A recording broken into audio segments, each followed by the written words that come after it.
Hello and welcome back to Theatre Beers, the brand new YouTube channel specifically for students of drama, musical theatre, the performing arts, dance, physical theatre, particularly those studying GCSE and BTEC. Or you might be a teacher who teaches those disciplines, or you could just be somebody who's got a bit of an interest in it.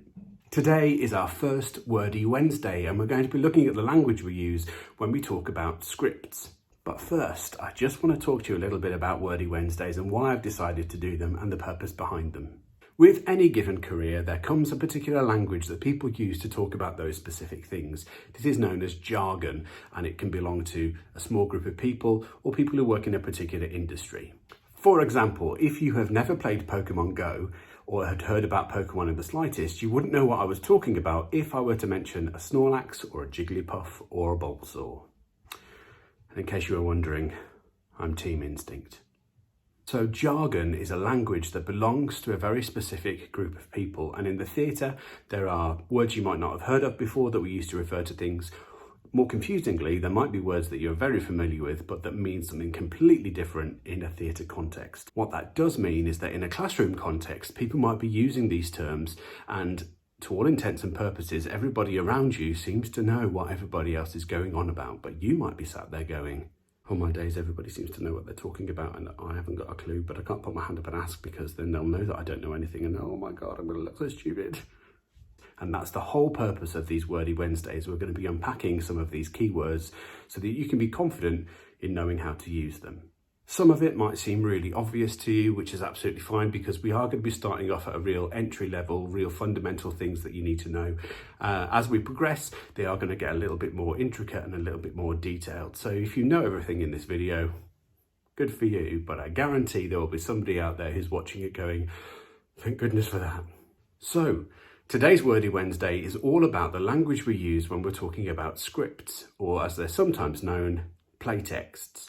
And you can see a lot of examples of those on the shelves behind me. Ta-da!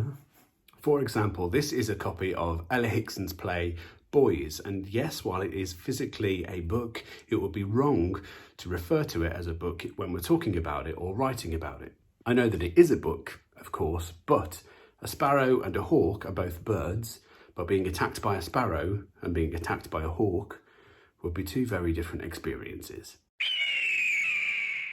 So when you're writing or in your conversations, always refer to the script or the text. For example, in discussing an inspector calls, you might write, there are several instances throughout the script of Arthur Burling's concern that his family's involvement in this scandal could become public. For example, rather than, there are several instances in the book of Arthur Burling's concern that his family's involvement in the scandal might become public. And one of the many reasons why we need to be so specific when we're talking about scripts or texts is because if the play you're talking about is an adaptation of a novel, it becomes even more confusing when you're talking about the book because people don't know whether you're referring to the script, the play text, or the original novel, because they're both books. Another way in which scripts differ to novels is that novels are separated into chapters, whereas plays are separated into different acts, and those acts are further subdivided into scenes. And on that, you should resist the temptation to refer to the first act as the first half, or the second act as the second half, because it's not a football match. Some plays only have one act. There are other plays that have three, sometimes more, and you can't have three halves of one play. It's just not mathematically possible. If you're working on a musical rather than a play, then the script sometimes goes by a different name, and that name is the libretto, and this is a word that's taken from Italian because it comes from the world of opera. Libretto basically refers to any spoken dialogue within a larger piece that's usually a vocal work, like a musical or an opera. And the physical script contains all of the dialogue, but also all of the lyrics for all of the sung pieces, but it doesn't contain any of the musical notes that tells them which note to sing. The word libretto is often shortened to lib or libs. So if you hear people speaking about libs, they're talking about the physical script that goes alongside all of the sung pieces in a bigger vocal work.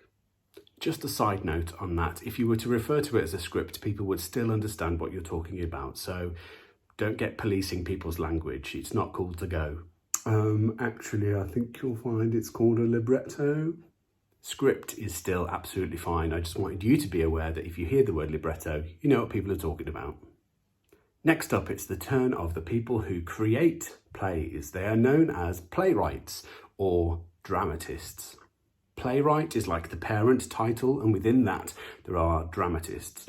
Dramatists are usually playwrights who write quite serious, heavy pieces. So for example, the writer of One Man, Two Governors, that famous farce, probably wouldn't be referred to as a dramatist because it's quite a light-hearted comedic piece, but they would still be referred to as a playwright.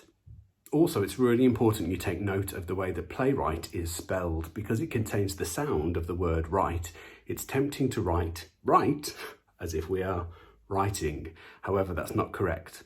And the reason it's not correct is because it comes from a different root word. So playwright comes from the word wrought, which means to kind of shape. So if you've ever seen any wrought iron fences, they're made out of iron bars that have been twisted to make decorative patterns. So it's to do with the shaping, which tells us something about the practice of writing plays.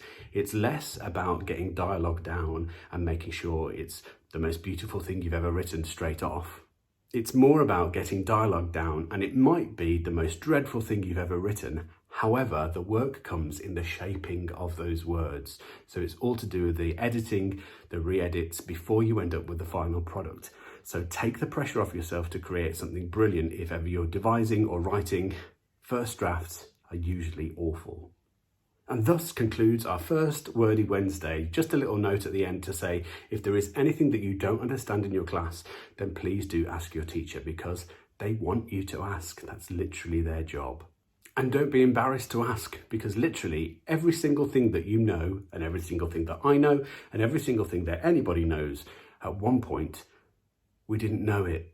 So just ask, it's fine. Thank you for joining me again here on Theatre Beard, and join me again for another Wordy Wednesday. The best way to do that is to subscribe to the channel. Saying nice things is always free, so by all means stick some in the comments, or if there's any jargon that you're unsure of and you want included in a future video, then pop that in the comments as well. And I will see you next time. Language and dial, they sometimes have Arthur cut in the book of Arthur in a larger piece of a wider piece of vocal work. Why can't I speak? Dialogue down and what did I tell you? First drafts are always a bit of a mess.